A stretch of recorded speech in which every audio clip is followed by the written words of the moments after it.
So when we're creating a bundle, let's say we don't have super awesome pieces already cut for us, we can just find sections that are about the same length that we're looking for. So again, ours are about 6 to 10 inches. And you can either use a pair of scissors if they're thin, if it's a thin branch, right? Or you can use fancy little loppers or whatever.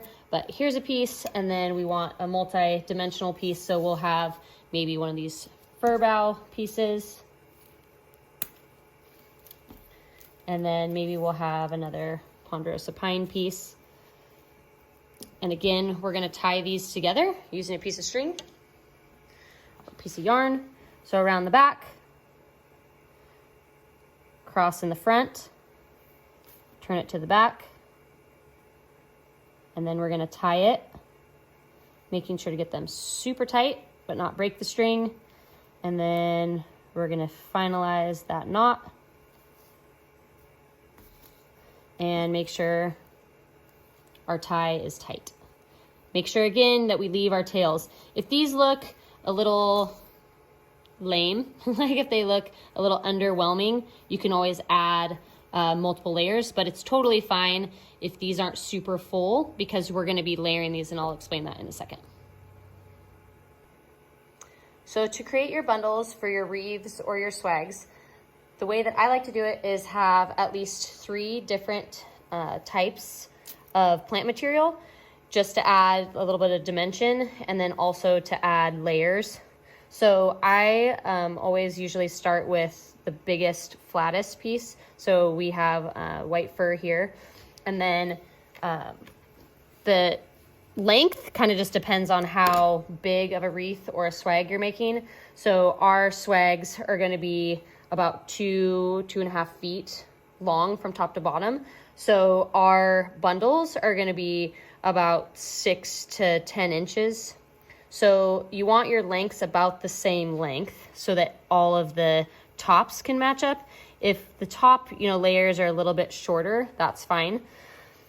So here's one layer, here's my second layer, and then we'll do a little ponderosa pine layer on top.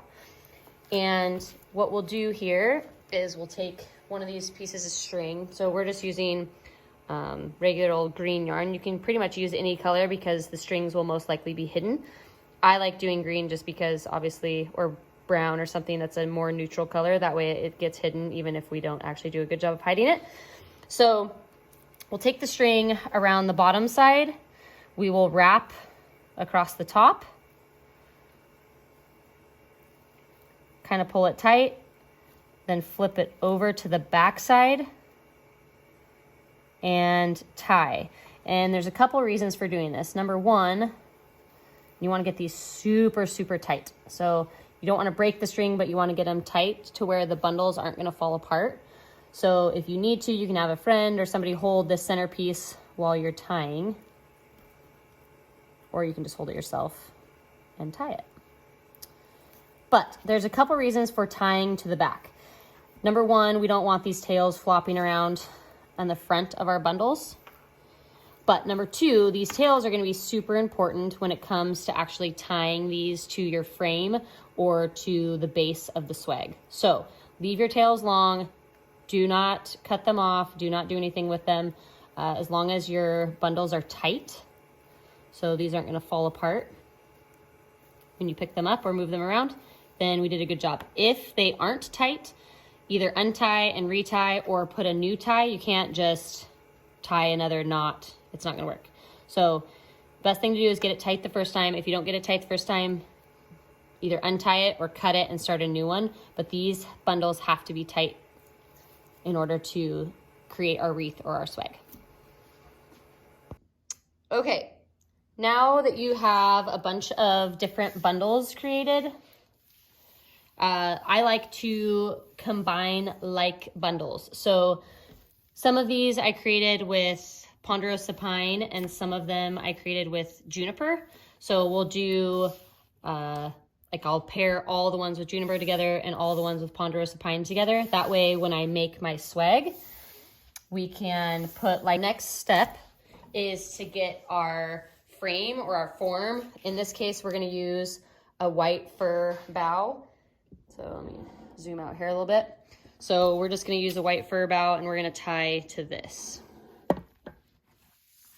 So we're gonna start with our first bundle tied to the very bottom, and then we're gonna layer up from there. So I usually like to start with like my longest bundles or longer bundles. That way it can hang down and it looks really neat. So I'm gonna go with this one. And again, the tails are to the back.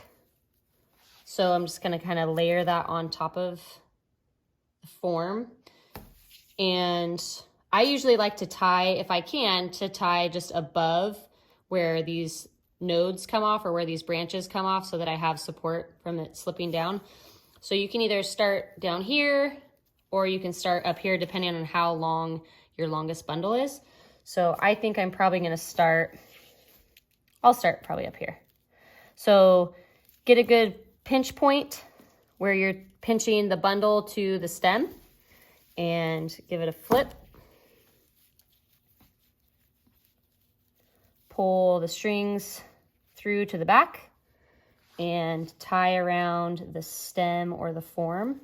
And again, pull, like you want these tight, but you don't want to pull it to where you're going to break it.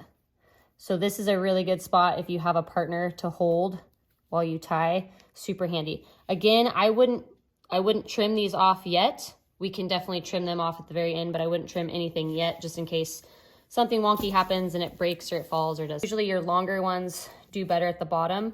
So this layered effect, you're gonna wanna take the biggest, bushiest part of the bundle to cover where you tied this first bundle or wherever this tie is.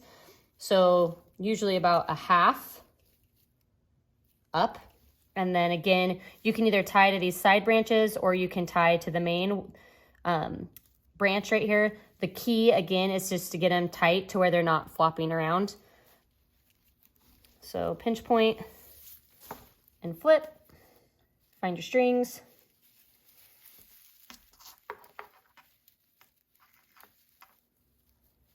Maybe, there we go.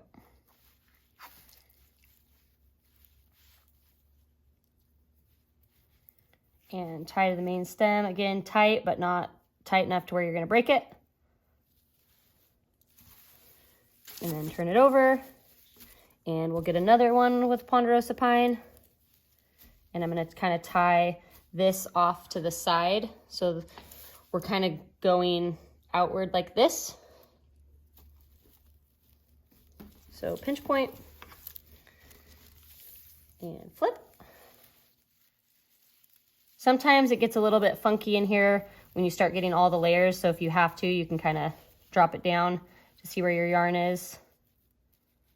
And you can always go back and forth if you need to see to make sure it looks fine. You can also kind of readjust. That's why I don't like cutting any of these strings, because if you need to untie or readjust, you can do that. Flip it back over. So we're just, again, going up, creating a layered effect, and I'll show you what that looks like when we get to the top to finish it. Okay, so now we have tied all of our bundles up through here, and I'll show you the back. So it's kind of a little bit hard to see, but we have some ties here, here, here, there. You can't see this, but, oh, whoops, sorry. Can't see this, but back under here, I actually ended up tying another bundle to a bundle, like a stem of another bundle, just to create a different effect. Here, here, and then as we got up top, we started tying, like I started tying out to the branches to kind of create a little bit of a layered effect. So, and this will make a little bit more sense here when I can actually get a wider angle view maybe. A little bit hard. So we have this nice layered effect, and now we are at the very tippy top. So what I like to do is tie one more bundle at the very top branch to try to cover most of like all the other ties and only have one tie exposed. So again, when you're flipping this, so I like to pinch and flip. When you're flipping it, just make sure that you're kind of protecting all of these because they'll flop around a little bit if you don't. So we'll tie this final one at the top. Again, tight, but not to where you're going to break the string or the yarn or whatever you're using. Okay, so now we have our swag created, and now it's time for the decoration piece. Okay, to the decorating part. So we're all gonna have a bow. We're not gonna have a bow that's glittery and big like this, but we'll have a big red bow, and I usually like to try and look where my bow is going to sit before I start adding other decorations. I don't really want my decorations covered by the bow. So the bow is gonna be secured to the top somewhere. If you want, you can always get another bundle and tie this bundle like upside down so that the bow goes here and your bundle kind of sticks out the top. It's kind of personal preference, whatever you want to do. So I always kind of set my bow, and then whatever decorations we choose, we're gonna have pine cones and a couple ornament balls that just have some string through them. And then I like to just kind of go through and place my decorations where I think I might want them before I start securing, just so that I have a kind of an idea of what I want it to look like. And again, you can get crazy and OCD, or you can just make it look super festive. So at this point, you can just tie. I like to use, for the pine cones, I just like to use some wire or some yarn. And again, this isn't, you're not seeing this, we'll say you can't see it on a galloping horse, right? So most people aren't gonna walk up and look super close, so you can't really even see the string in there. So you just kind of wrap it around the pine cone. And then I like to just tie a little loop so that my pine cone doesn't fall off. But I just kind of tie a little loop in there. And then I have a place to be able to secure the pine cone. So wherever you want your pine cone, just kind of set it in there. Find a little spot that you can lift up one of the bundles, and then just tie around one of the stems that you have sticking out. The key here is to not tie a bunch of stuff tight together so that it creates like a pinch point. So you don't want to take the entire bundle to tie together. So you're going to want to, again, key here, make it tight, double knot it so it doesn't come off. If you want to trim those tails, you can. If you can't see it on a galloping horse, I wouldn't worry about it. But again, you don't want to tie like a whole bundle together to where you have a pinch point to where this is all kind of sucked in. And if you get to a point where you're like, oh, I needed some more, fluff here, you can kind of reposition a lot of what you've created and it will stay. So again, back to personal preference, wherever you want to start tying ornaments or pine cones is kind of up to you. And then, like I said, the last little finalized piece, or you can do this first, is to tie your bow on. So I'm going to secure some of these and then we'll show you the finished product. So now you have a finalized product of what your swag will look like. And again, we'll have a little bit different bows when for our decorations, but this is kind of just an idea of what you could make it look like. Again, make it your own, decorate it how you wish, make it look great. Hopefully you guys enjoy doing this.